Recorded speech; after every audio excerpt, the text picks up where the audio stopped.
quiero que me acompañen al primer libro de Samuel. Y vamos a leer un texto que no comúnmente se lee en la iglesia, es decir, es un texto sumamente interesante para algunos, y no debería ser así, quizás polémico, quizás por los pensamientos posmodernos que tenemos, pero es un texto sumamente importante si queremos entender nuestra devoción necesaria delante del Señor. Primer libro de Samuel, capítulo 18. Y quiero que leamos, hermanos, por favor que me acompañen, a versículo 1 al 16. Vamos a leerlo, dice así, primer libro de Samuel 18, del 1 al 16, dice así la palabra del Señor. Aconteció que cuando él hubo acabado de hablar con Saúl, el alma de Jonatán quedó ligada con la de David, y lo amó Jonatán como a sí mismo. Y Saúl le tomó aquel día y no le dejó volver a casa de su padre. E hicieron pacto Jonatán y David, porque él le amaba como a sí mismo. Y Jonatán se quitó el manto que llevaba y se lo dio a David, y otras ropas suyas, hasta su espada, su arco y su talabarte. Y salía David a donde quiera que Saúl le enviaba, y se portaba prudentemente. Y lo puso Saúl sobre gente de guerra, y era acepto a los ojos de todo el pueblo y a los ojos de los siervos de Saúl. Aconteció que cuando volvían ellos, cuando David volvió de matar al filisteo, salieron las mujeres de todas las ciudades de Israel cantando y danzando para recibir al rey Saúl, con panderos, con cánticos de alegría y con instrumentos de música. Y cantaban las mujeres que danzaban y decían: Saúl hirió a sus 1000 y David a sus 10,000. Y se enojó Saúl en gran manera, y le desagradó este dicho, y dijo: a David dieron 10,000 y a mí 1000, no le falta más que el reino. Y desde aquel día Saúl no miró con buenos ojos a David. Aconteció al otro día que un espíritu malo de parte de Dios tomó a Saúl, y él desvariaba en medio de la casa. David tocaba con su mano como los otros días, y tenía Saúl la lanza en la mano. Y arrojó Saúl la lanza diciendo: enclavaré a David a la pared. Pero David lo evadió 2 veces. Mas Saúl estaba temeroso de David, por cuanto Jehová estaba con él y se había apartado de Saúl. Por lo cual Saúl lo alejó de sí y le hizo jefe de 1000, y salía y entraba delante del pueblo. Y David se conducía prudentemente en todos sus asuntos, y Jehová estaba con él. Y viendo Saúl que se portaba tan prudentemente, tenía temor de él. Mas todo Israel y Judá amaba a David, porque él salía y entraba delante de ellos. Vamos ahora. En esta mañana, Señor, queremos darte las gracias porque tú nos permites estar aquí reunidos en tu nombre. Gracias, Señor, porque estamos aquí como tus hijos, con la actitud, Señor, de eterno agradecimiento por tu obra salvadora en nuestra vida, Señor. Señor, nosotros no merecíamos ser salvados. Nosotros nunca te amamos a ti, nosotros te odiábamos a ti. Pero tú tuviste a bien hacernos nacer de nuevo, depositar en nosotros la fe y ahora nosotros poderte conocer a ti, Señor. Y te pedimos, mi Dios, que en medio de esa misericordia hoy nos permitas gozarnos escuchando, leyendo tu palabra escrita, siendo predicada. Y que nosotros podamos responder consecuentemente a lo que tú llamas, Señor. Y que podamos honrarte con nuestra respuesta. Te lo pedimos en el nombre de Jesús. Amén. Una de las preguntas más difíciles que realmente a una persona le pueden hacer es preguntarle: ¿me amas? Yo creo que es una pregunta muy difícil de responder porque es una pregunta totalmente personal. Es una pregunta que sorprende. Es una pregunta tan directa y tan personal que es lo que hace que uno realmente sienta difícil, más que difícil es extrañeza en responder. Por ejemplo, mi esposa, quien amo profundamente y tenemos, como les decía, el privilegio de tener ya casi 26 años de casado. ¿Saben ustedes que nosotros tenemos una costumbre? Es que todos los días, desde que estamos casados, todos los días nos decimos te amo y no hay un solo día excepto cuando ha habido algún accidente o hemos estado incomunicados por alguna razón. No nos hemos dicho, pero ahí todos los benditos días de nuestra vida nos decimos te amo, ya sea en la mañana, al mediodía, en la tarde, en la noche. Nos amamos muchísimo. Sin embargo, mi esposa, y creo que las mujeres pueden entenderla, muy a menudo me pregunta, ¿me amas? Y a mí me encanta que me pregunte. Yo sé que ella no me pregunta porque se siente insegura. Me pregunta porque ella me ama tanto que quiere escucharlo de mi propia voz. Y digo esto porque este texto que estamos leyendo nos lleva a examinarnos si realmente nosotros estamos amando debidamente o no a Dios. Este es un texto espectacular por donde usted quiera verlo. Es un texto de hecho crucial en la historia no solamente del rey David, no solamente en la nación, sino en la historia de redención. Es un texto muy importante que marca un antes y marca un después. Y por lo tanto, este texto nos va a enseñar que ante el Rey Salvador nadie puede quedar indiferente. O le amas o le odias. Pero nadie puede quedar indiferente ante el Rey. Y por lo tanto, en el tiempo que tengo en esta mañana, yo lo que quiero es que hablemos y examinemos el texto a la luz de Cristo para nosotros poder entender de que esta realidad que estamos leyendo apunta a alguien que es el verdadero rey y ante el cual nuestra respuesta es ineludible. Tenemos que tomar una postura ante el rey, o amarlo o no amarlo, servirle o no servirle, y es lo que nosotros hoy en esta mañana queremos hablar. De hecho, este texto responde una pregunta muy importante, nos hace más bien una pregunta a nosotros el texto. Y la pregunta que nos hace el texto es, ¿realmente tú me amas? Así que yo hoy en esta mañana, en el tiempo que tengo, quiero exhortarte a que porque Jesús es nuestro Rey, amémosle lealmente. De hecho, el texto nos enseña tres verdades importantes. La primera de ellas es el amor por el rey. Lo segundo que nos va a enseñar el texto es el odio por el rey. Y número tres, el debido amor de nosotros por Cristo. Así que quiero que me acompañen en este gran viaje acerca de esta lectura de la palabra del Señor. Y quiero que veamos en primer lugar el amor por el rey.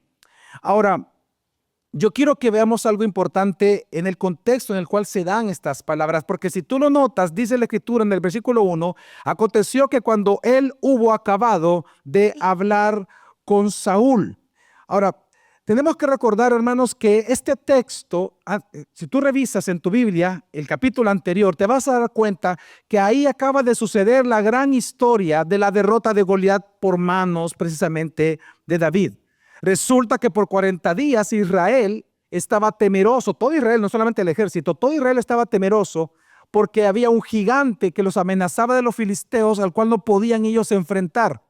Y resulta que el papá de David le envía a llevarle alimento a sus hermanos. David no estaba enterado, él era un pastor, no estaba enterado de esta situación y cuando llega, a él le indigna tanto la situación que estaba sometido todo el pueblo de Dios que entonces él convence a Saúl, porque hace toda una argumentación con Saúl para que lo deje ir a pelear, y resulta que un pequeño, y porque estaba muy jovencito ahí David, un pequeño joven, un pastorcito, decide enfrentar a Goliat, y sabemos la historia, como ya ungido, un joven ya ungido por el Señor, porque aquí también si vemos nosotros el capítulo anterior ya había sido ungido por Dios como el verdadero rey.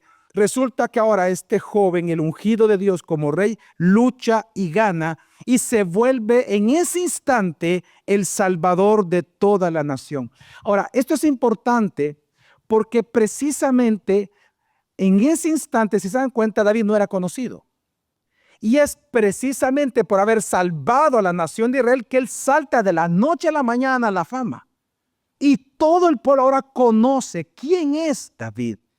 Y precisamente inmediatamente en ese salto a la fama es conocido por todo el pueblo. Y por lo tanto el texto nos enseña que ante este ungido salvador del pueblo de Dios que saltó ya a la fama, nadie puede quedar sin respuesta. La pregunta es, ¿qué van a hacer con él? Y lo que nosotros vemos es que por lo menos Jonatán dice el versículo 1 que su alma la ligó al de David y lo amó como a sí mismo. Dice el versículo 1, aconteció que cuando él hubo acabado de hablar con Saúl, y él hubo acabado de hablar con Saúl, es que recuerde que el capítulo anterior termina diciendo de que cuando David gana y mata al gigante, Saúl lo entrevista y comienza a preguntarle de quién es hijo. Entonces, al parecer, Jonatán estaba cerca, y entonces por eso dice, aconteció que cuando él hubo acabado de hablar con Saúl, el alma de Jonatán quedó ligada con la de David, y lo amó Jonatán como a sí mismo. Nosotros no sabemos, porque el texto no lo dice, no sabemos si Jonatán oyó toda la conversación entre su padre y David, pero lo que nosotros sí sabemos es lo que sí está en la Escritura, y es que su alma quedó ligada con la de David y le amó. Sus almas quedaron atadas. Sus almas, dice la palabra, quedaron enlazadas, unidas bajo un compromiso inquebrantable. Y es que la palabra ligado es exactamente la misma palabra en donde Judá le responde a José, y él ya estando en Egipto como el segundo de Egipto, en donde Judá le dice a José que su papá Jacob estaba ligado a Benjamín y por lo tanto liberara a Benjamín. El mismo Judá ocupa esta misma palabra para describir que es un pacto no solamente de amor, sino que es un pacto inquebrantable de compromiso y lealtad para siempre. Una relación especial, una relación leal, comprometido precisamente con su hijo. Ahora, acá en hebreo, de hecho, en hebreo, la frase que estamos leyendo debería de leerse, el ser de Jonatán quedó atado al ser de David. No es una fusión de almas, sino que lo que está diciendo es una unión de lealtad y compromiso absoluto. Ahora, pero no solamente debemos de entenderlo, porque en nuestro tiempo pudiera ser que la amistad muchas veces es por conveniencia. A mí me conviene ser amigo de alguien y tal vez decimos que somos amigos si es una relación fría, es una relación diplomática, pero eso no está ocurriendo aquí. Lo que estamos viendo es que lo que surgió ese día es una lealtad no fría, no dependiente o independiente, sino que es una relación de lealtad amorosa, porque dice que le amó. Y es que en la amistad, en la cultura hebrea, la amistad, hermanos, es más que un lazo social. Para nosotros, como les decía muchas veces, la amistad es algo más de conveniencia, pero para aquel entonces no era así. La amistad era una relación de pacto basada en la fidelidad, y lo repito, una relación de pacto basada en la fidelidad. Por eso es que la relación de amistad entre dos personas tenía el mismo peso que la relación familiar, el mismo, culturalmente hablando. Así que lo que está diciendo el texto es que ellos vinieron a ser amigos basados en una amistad que la cual se sostenía en la lealtad y el honor a Dios. Así que aquí no se refiere, hermanos, a un amor romántico, como hoy en día algunos pudieran pensarlo o haberlo escuchado. Es un amor pactual. Y no pierdas de vista esto. Es un amor pactual. Es un amor leal. Es un amor de alto compromiso para toda la vida. Ahora, hermanos, esto que estamos leyendo es increíble. Increíble de donde tú lo quieras ver. ¿Sabes por qué? Porque se supone que en este momento de la historia, ante los ojos humanos y ante los ojos políticos, Jonatán tenía que ser enemigo de David. ¿Sabes por qué? Si tú revisas la Biblia en el capítulo 13 y en el capítulo 14, de hecho al final del capítulo 14 del primer libro de Samuel, realmente el héroe nacional en aquel momento era Jonatán. Jonatán ya había vencido, ¿se acuerdan ustedes, a los filisteos? Y que incluso él tomó un poco de miel, sin saber que su papá había prohibido que podían hacer eso. Y entonces el papá dijo, hoy te tengo que matar, después de que todo el pueblo lo declaró como héroe nacional a Jonatán. Y en ese instante que lo iba a matar, es el pueblo el que defendió a Jonatán y le dijo, no lo mate porque él es nuestro Salvador. En este instante, el verdadero Salvador hasta ese día era Jonatán. Y no solamente por eso él tenía que ser un enemigo de David, sino que Jonatán era el legítimo heredero al reino, porque él era el príncipe. Y resulta entonces que ahora, en un solo instante, en un solo día, en una sola tarde, el héroe nacional ya no es Jonatán, sino David. Porque resulta que él es ahora el ungido de Dios para ser el rey de Israel. Pero ¿sabes qué ocurrió? Que Jonatán no odió a David. Jonatán lo amó. Y es que cuando él supo, porque es lo que el texto sugiere, cuando él supo y él entendió que él era el ungido de Jehová, el que iba a ser el verdadero rey y ya no él, y aparte el Salvador ahora nacional, el Salvador del pueblo, entonces en ese instante David, dice la Escritura, Jonatán unió su alma a la de David. Esto es que formó una alianza emocional, una alianza pactual, una alianza política de la cual no voy a hablar, y una alianza espiritual con el ungido de Jehová. Y esto es impresionante porque además de esto, si tú te das cuenta en el versículo 3, dice que hicieron pacto. Y aparece una palabra muy importante para nosotros. E hicieron pacto Jonatán y David. ¿Por qué? Porque le amaba como a sí mismo. Hermanos, su amor fue pactual. Un pacto es un acuerdo vinculante entre dos partes o más.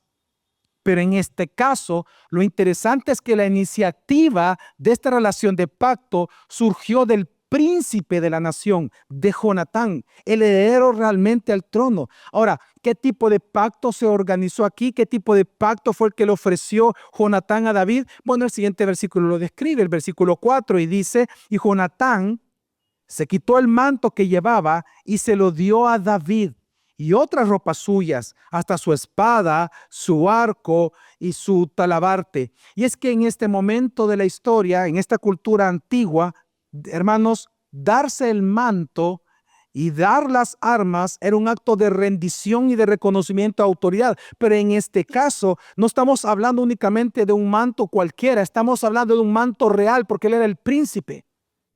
O sea, lo que está haciendo Jonatán es impresionante.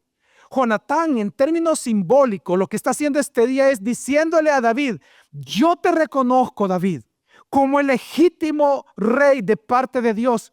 Y hoy yo te entrego con gusto mi derecho al trono, porque ahora yo reconozco que tú eres mi rey y mi salvador. Hoy yo me rindo a ti, David. Te entrego mi manto, tómame, yo abdico. Yo renuncio a gobernarme. Yo renuncio a gobernar. Porque yo quiero que tú gobiernes mi vida y toda la nación. Jonatán ve al verdadero ungido de Dios y en lugar de competir con él, se somete voluntariamente. El pacto es un pacto de rendición absoluta. Es un pacto de abdicación. Es un pacto de fidelidad leal absoluta para siempre a David. Es decir, que lo que estamos viendo nosotros en este texto es un profundo amor leal pactual entre estos dos. Ahora, nosotros entonces tenemos aquí, hermanos, a alguien que cuando se dio cuenta que David era el ungido por Dios, el rey legítimo, el salvador del pueblo, le amó. Ahora, no solamente él le amó. Es interesante que una de las palabras que más se repite en este capítulo 18 es precisamente la palabra amor. Si tú me acompañas solamente así rápidamente y según la versión va a cambiar las palabras, pero el versículo 16 dice que todo Israel y todo Judá, ¿qué hizo? Amó a David. Versículo 20, que no lo leímos, dice que Mical, la hija, una de las hijas de Saúl, dice, amaba a David, y se repite en el versículo 28. Y luego el versículo 22 dice que los mismos siervos del rey Saúl amaron a David. Hermanos, todos amaron a David.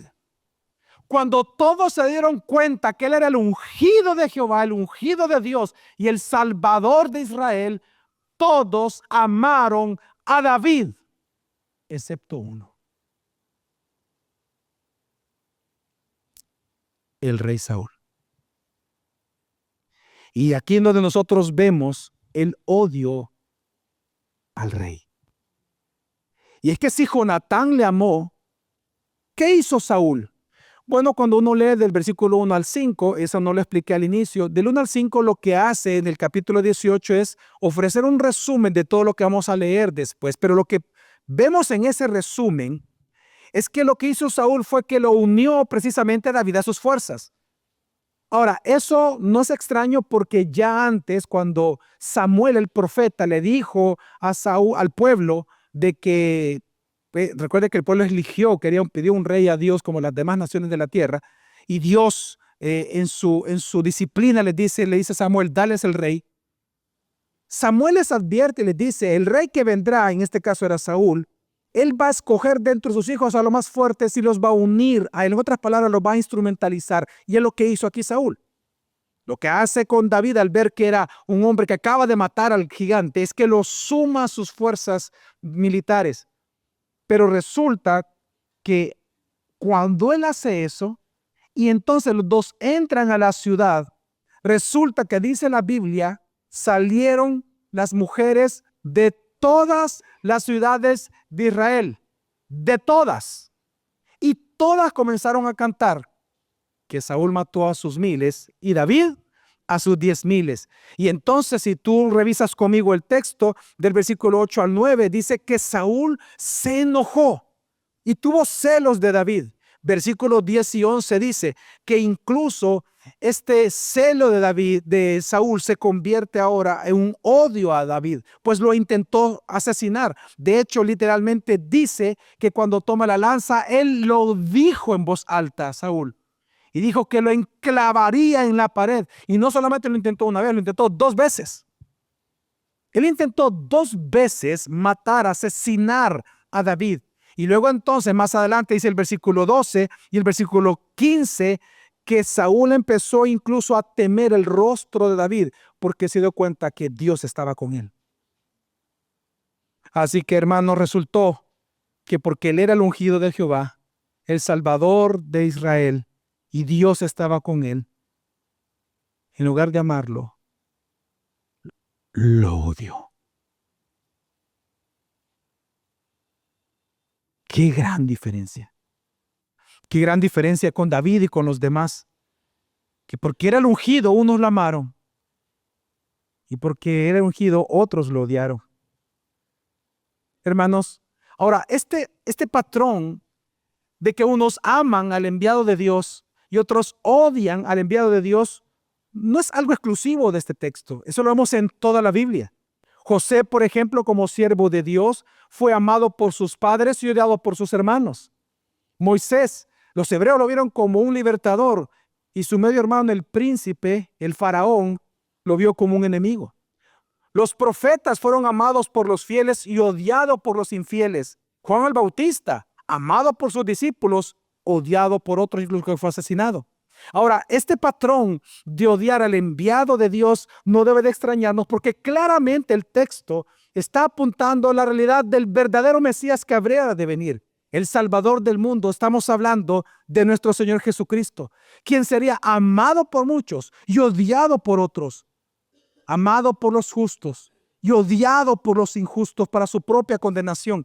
Por eso no es de extrañar que cuando Jesús vino, Juan capítulo 1, versículo 11 dice, a lo suyo vino, pero los suyos no lo recibieron. Y esa es la gran paradoja, que Dios nos amó a nosotros hasta tal punto de enviar a su Hijo a autosacrificarse para nosotros, para evitarnos nuestra propia condenación, pero aún así el mundo no lo amó. Dice Juan 3:16, versículo del 16, perdón, al 19. Él dice, todos los conocemos de memoria, pero dice en adelante Juan 3:16, 19, de tal manera amó Dios al mundo, porque de tal manera amó Dios al mundo, que ha dado a su Hijo unigénito, para que todo aquel que en él cree no se pierda, mas tenga vida eterna. Porque no envió Dios a su Hijo al mundo para condenar al mundo, sino para que el mundo sea salvo por él. En el que en él cree no es condenado, pero el que no cree ya ha sido condenado, porque no ha creído en el nombre del unigénito Hijo de Dios. Y luego el 19 dice, y esta es la condenación, que la luz vino al mundo, pero los hombres amaron más las tinieblas que a la luz, porque sus obras eran malas. Unos lo amaron, otros lo odiaron. Y sabes tú que lo que dice el texto es que esta es la condenación. Claro, a la luz de este texto, que el Rey, que el ungido, que el Salvador fue enviado, pero no la amaron. Y es que, hermanos, cuando Jesús nace, Herodes manda a matar a todos los niños de Belén, porque quería asesinar a Jesús. Los judíos odiaron tanto a Jesús que lo odiaron hasta la muerte. Lo intentaron matar varias veces. Lo quisieron despeñar de distintas ocasiones. Jesús tuvo que escapar, dice la Escritura, en distintas ocasiones para evitar ser asesinado antes de tiempo. Y sin embargo, al final, los judíos mataron a Jesús. A lo suyo vino y los suyos no le recibieron. Le dijeron, crucifíquenlo. Judas lo aborreció y lo vendió. Poncio Pilato lo menospreció y lo juzgó. Los romanos lo odiaron hasta la muerte, asesinándolo en una cruz. Por eso no es de extrañar que también en Juan capítulo 15, versículo 24 al 25, Jesús dijo, si yo no hubiese hecho entre ellos obras que ninguno otro haya hecho, no tendrían pecado. Pero ahora han visto y han aborrecido a mí y a mi Padre. Pero esto es para que cumpla la palabra que está escrita en su ley. Si sin causa me aborrecieron. Hermanos, esto nos enseña que porque Jesús realmente es el ungido de Dios, el Cristo y el Salvador, nadie puede ser indiferente a Él. Hermanos, amigo y amiga que nos visitas, o le amas o le odias. Ante Cristo, ante Jesús no hay neutralidad. O le sirves o no le sirves. O le adoras o no le adoras. O eres amigo o eres enemigo. O verdaderamente le buscas o no le buscas. O le anhelas o no le anhelas. O tienes verdadera hambre de Él o no tienes ninguna hambre de Él. Pero ante Cristo nadie en este salón puede quedar indiferente esta mañana ante Él. Nadie. Por eso es que no nos extraña que el Salmo 34 nos dice hoy, prueben y vean que el Señor es bueno. Cuán bienaventurado es el hombre que en Él se refugia. Y es que claramente, hermanos, esta historia que estamos leyendo o que hemos leído en primer libro de Samuel, esta historia de amistad, de amor leal, de amor pactual entre Jonatán y David, apunta a cómo debe de ser tu relación y mi relación con el ungido, con Cristo, claramente. Esa relación pactual. Y es que, hermanos, todos aquí hemos nacido muertos espiritualmente, condenados al infierno. Y por eso nosotros crecimos odiando a Dios.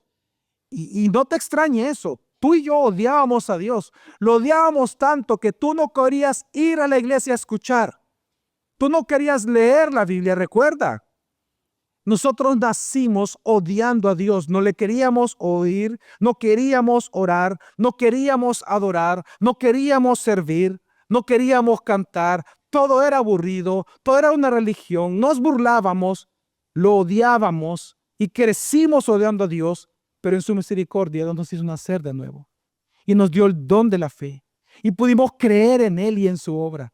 Y como dice Romanos 5:10, Porque si siendo enemigos fuiste reconciliados con Dios por la muerte de su Hijo, mucho más estando reconciliados, seremos salvos por su vida. Y ahora que nosotros hemos recibido ese amor pactual de Dios por nosotros en Cristo, ahora que hemos recibido la salvación, ahora nosotros podemos verle y enamorarnos más de Él, seguirle y anhelarlo. Ahora la pregunta es, ¿amas debidamente al Rey? Porque si yo te pregunto, ¿cuántos aman a Jesús? Obviamente todos vamos a decir, amén. La pregunta es, ¿amas debidamente al Rey? Porque el texto de eso se refiere. Se refiere de un amor debido. Tú entiendes eso, ¿no? Tú sabes que la palabra debido es muy constante en el Nuevo Testamento para definir posición. Por eso la Escritura habla de que nuestra adoración a Dios tiene que ser debida. Juan capítulo 4, Jesús con la mujer samaritana. La adoración tiene que ser debida. No solamente tenemos que adorar a Dios, tenemos que adorarlo debidamente. Porque una oración indebida no es adoración, es fuego extraño. Y por eso este texto nos obliga a pensar si nuestro amor por Cristo es un amor debido al Rey.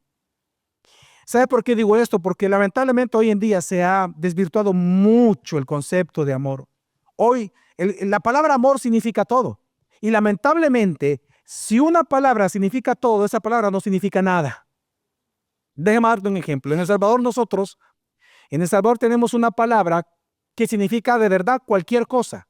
Esta palabra significa la palabra es volado. Volado. Un volado es cualquier cosa. Pásame ese volado vos. Así decimos. Y es la mochila. ¿Qué tal estuvo el volado? Es el culto. Mira, ¿cómo estuvo el volado? ¿Y cuál? El partido de fútbol. O sea, la palabra volado significa todo. Por lo tanto, cuando tú preguntas, ¿y qué significa volado? Nada. Tú entiendes que por ejemplo, si a todo le decimos que es verdad, entonces nada es verdad. Entonces quiero que entiendas algo. Si todo es amor, nada es amor. Y digo esto porque para algunos, por ejemplo, el amor es una connotación meramente sexual. Hacer el amor. Para otros, el amor es un afecto, es un gusto por algo. ¡Uy, cómo yo amo a mi perico! ¡Cómo yo amo a mi perrito tan bonito, el chuchi! ¿Eh? Hasta foto andamos de él en los celulares, ¿verdad? ¿Ok? ¿Cómo amo? O por ejemplo decimos, ¿cómo yo amo a mi esposa? Amo a mis amigos. ¿Cómo amo leer los libros? ¿Cómo amo viajar? Etcétera, etcétera. Incluso en las iglesias se interpreta el amor como profundos sentimientos por algo.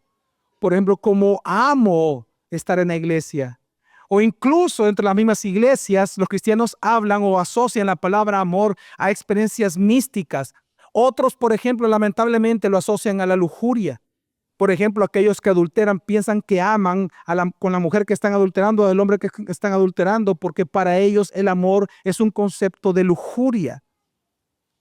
Por ejemplo, yo he conocido lamentablemente, supuestamente pastores, obviamente son herejes, pero ellos se llaman pastores, que aquí en Sudamérica, no obviamente aquí en Perú, sino que estamos hablando específicamente fue en Colombia, un caso de un pastor que él creía en la poligamia y él decía que amaba a todas sus mujeres. Una iglesia que tenía más de 2,000 personas y entre esas 2,000, todos los hombres, el 80-90% de los hombres ya tenían otras mujeres y decían que el hombre fue creado para amar a muchas mujeres. Hermanos, ¿qué es el amor? El amor no es solamente una emoción. El amor no es una decisión. El amor ni siquiera es un estado del alma. ¿Sabe qué es el amor a la luz de la Biblia? Sacrificio. Es la virtud de autosacrificarnos para buscar el bienestar del otro. Y no lo digo yo, lo dice la Biblia. Fue el texto que leímos, que el hermano, no recuerdo el nombre del hermano, nos llevó en la lectura. Primera carta de Juan, capítulo 4, versículos 10 al 11, dice: en esto consiste el amor. Y mira los editores que tan bondadosos, así como Pepe, son con nosotros, que le ponen todavía 2 puntos. Dice, y en esto consiste el amor. 2 puntos. No en que nosotros hayamos amado a Dios, sino que Él nos amó a nosotros y envió a su Hijo como propiciación por nuestros pecados. Amados, si así Dios nos amó, propiciación, también nosotros debemos de amarnos unos a otros. ¿Sabes qué es el amor? Sacrificio. El amor en toda la Biblia es la virtud de autosacrificarnos por buscar el bienestar del otro. Si yo amo a mi esposa, yo me voy a autosacrificar para buscar su bienestar. Jesús lo dijo, no hay mayor amor que este, que dar la vida por los amigos. De tal manera amó Dios al mundo que ¿qué hizo? Dio sacrificio. Por donde tú quieras verlo, bíblicamente hablando, el amor es sacrificio. Por lo tanto, lo que nos está enseñando la Escritura es que Dios nos ama tanto a nosotros y nos ha amado tanto a nosotros que esa misma clase de amor es la que es debida ante el Rey. Hermano, tú sabes que Dios te ama profundamente a ti, ¿verdad? Yo no sé, mira, los cristianos tenemos la tendencia de buscar porcentaje a todo, poner un porcentaje a todo. Pero creo que con respecto a Dios tenemos que ser muy cuidadosos con eso. Porque si yo te pregunto a ti, ¿cuánto Dios te ama? O si tú te has preguntado eso, yo te animaría a que quites de esa pregunta de tu mente. Porque por ser Dios, Dios solo tiene una sola manera de amar. De manera plena. De la misma manera en que el Padre ama al Hijo, y escucha esto, de la misma manera, misma intensidad, de la misma manera en que el Padre ama al Hijo, Él te ama a ti. Dios no se mueve por porcentajes porque Dios es simple. Por eso es que es importante entender todos los atributos de Dios, obviamente, el carácter de Dios. Dios es simple, Dios es espíritu, Él no tiene partes, Él no va por medidas. Si Él odia, odia plenamente, si Él ama, ama plenamente. ¿Y por qué te menciono esto? Porque precisamente cuando uno lee este texto, la pregunta que está haciendo Dios es, ¿tú me amas así? ¿Tú me amas? ¿Cómo tú amas a Jesús, hermano? Es que si tú le amas debidamente, el primer libro de Samuel nos enseña que nuestro amor por Cristo debe de ser, sí, muy afectuoso, pero leal. Debe ser profundo, sí, pero comprometido con su verdad. Tú sabes que ese es el sentido de la frase de la conversación entre Jesús y la samaritana en Juan 4. Cuando Jesús habla con la samaritana, Él le dice, vosotros adoráis lo que no conocéis, nosotros adoramos lo que conocemos, porque la salvación viene por los judíos, dijo Jesús. Lo que estaba ocurriendo es que Jesús está haciendo una comparación. Los samaritanos, que por cierto existen hasta el día de hoy, son como entre 500 a 600 personas. Ellos son muy, pero muy fervorosos para adorar. Si ellos estuvieran aquí, estarían saltando y con panderos y corriendo por todos lados, tirándose y haciéndose smash y todo lo que usted quiera. Ellos estarían aquí haciendo toda una fiesta completa, pero a un Dios desconocido, porque no siguen al Dios de la Escritura. Pero los judíos, tú ves la ceremonia, la solemnidad que ellos mantienen, pero obviamente lo hacen a un Dios, nosotros sabemos, desconocido porque no reciben al Cristo, pero ellos lo hacen sin involucrar su corazón. Entonces lo que Jesús enseña es que nuestro amor por Él, nuestra adoración por Él, tiene que ser tanto efusivamente. Es decir, si vamos a cantar, cantémosle de verdad al Señor. No vamos a decir, yo soy maduro en el Señor y por eso yo solo canto en mi interior. Yo canto en silencio. No, no, no. Dios quiere que tú le cantes porque es en espíritu y en verdad. En espíritu no está hablando en Espíritu Santo, ahí está hablando del espíritu humano. Tienes que adorarlo con toda tu alma, con todas tus fuerzas, con todo tu ser, pero en verdad. Basado en la verdad. No saliendo de la Escritura. Hermanos, Eso es lo que está enseñando el texto de Samuel. Que el amor por Dios tiene que ser un amor, es cierto, efusivo, pero leal. Profundo, pero comprometido. ¿Y sabes qué implica nuestro amor por Cristo? De poner nuestras armas. Abdicar al deseo de querer gobernarnos cada día. Y decirle al Señor, ¿sabes qué? Estoy cansado. Estoy cansado de dirigirme, Señor. Estoy cansado de luchar. Me rindo a ti, Señor. Me rindo a ti. Tú sabes que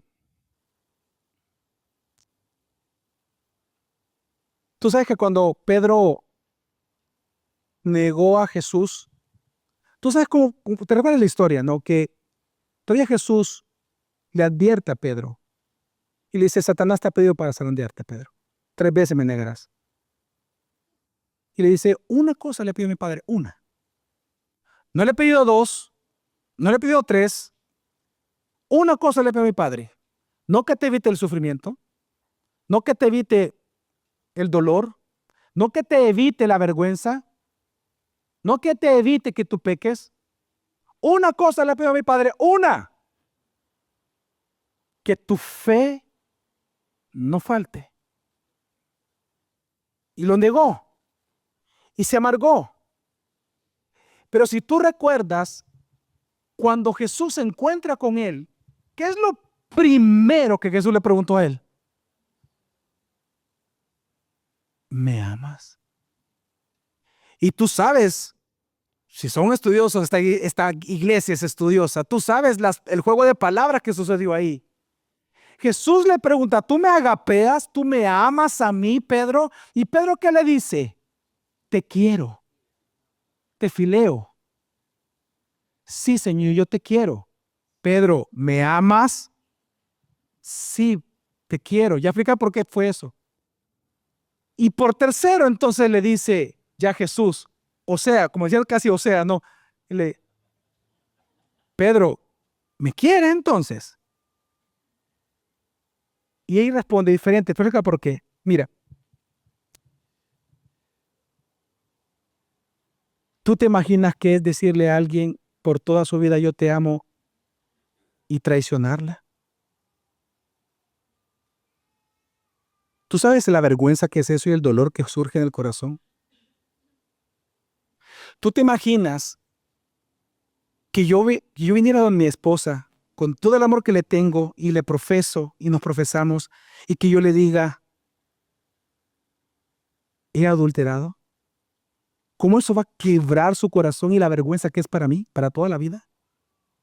¿Tú te imaginas un hombre que ha adulterado, que la esposa en el futuro, ya habiéndolo perdonado, le pregunte, ¿tú me amas? ¿Con qué cara ese hombre le va a decir te amo si sabe que le falló? ¿Sabes lo que está ocurriendo allí? Tú ves ahí la vergüenza de Pedro y el gran amor de Jesús. Pedro, tú me amas. Y Pedro, ¿cómo yo te voy a decir que te amo si yo te fallé, Señor? Yo te fallé, yo te prometí un amor leal, yo te dije que iba a morir contigo, un amor sacrificial, yo te lo dije, yo me comprometí, todavía yo a todos les dije, yo voy a morir con él y te voy a seguir, y resulta que yo te negué 3 veces. ¿Cómo yo te voy a decir a ti que te amo si yo te fallo, Señor?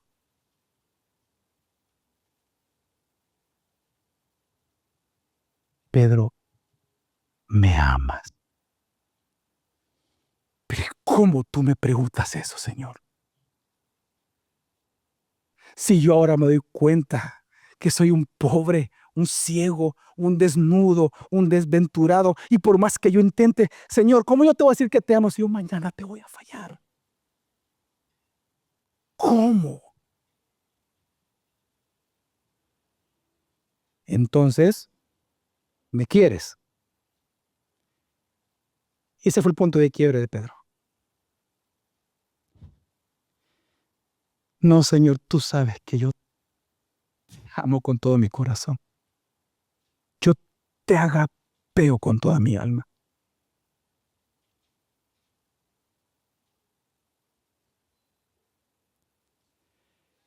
Y entonces ahí Jesús le dice, lo mismo que vemos en primer libro de Samuel. Sé leal a mí entonces, apacienta mis corderos. Un amor pactual, un amor leal.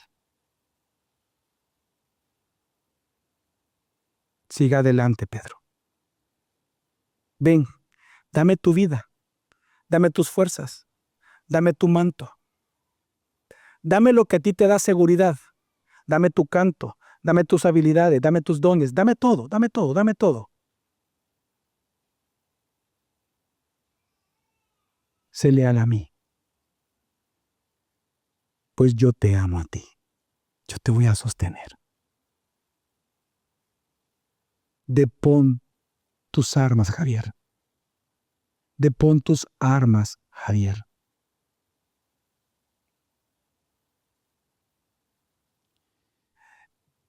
Algunos, a lo largo de la vida, los cristianos nos preguntamos, y a un pastor le preguntan mucho, pastor, ¿cómo podemos recuperar el primer amor?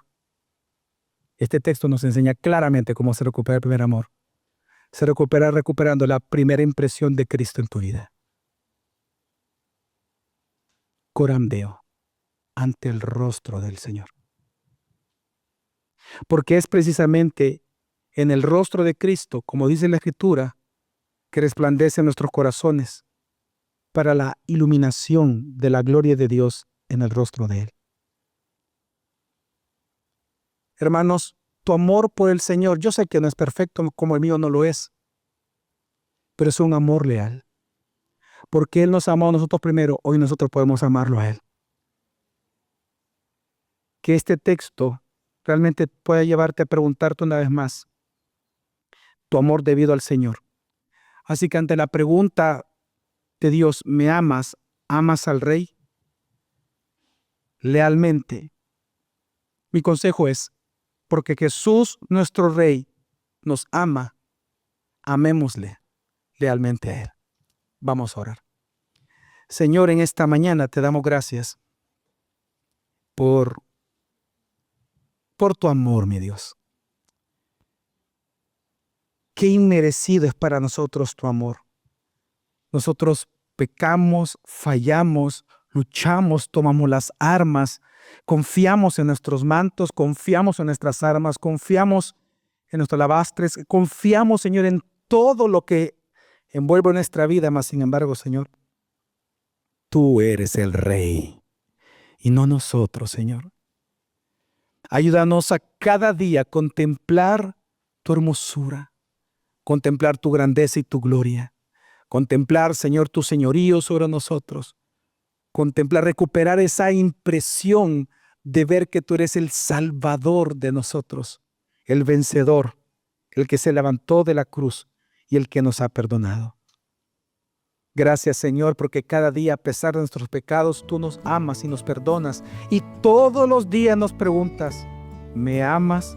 Ante lo cual, por la obra redentora obrada en nosotros, podemos decir, sí, Señor, te amo. Y por lo tanto, mi Dios, gracias, porque cada día nos dices, apacienta mis corderos. Gracias, mi Señor, te damos por esta hermosa iglesia. Gracias por los pastores. Gracias por todo el liderazgo. Y gracias por tu obra en este lugar. En el nombre de Jesús oramos y todos decimos, amén.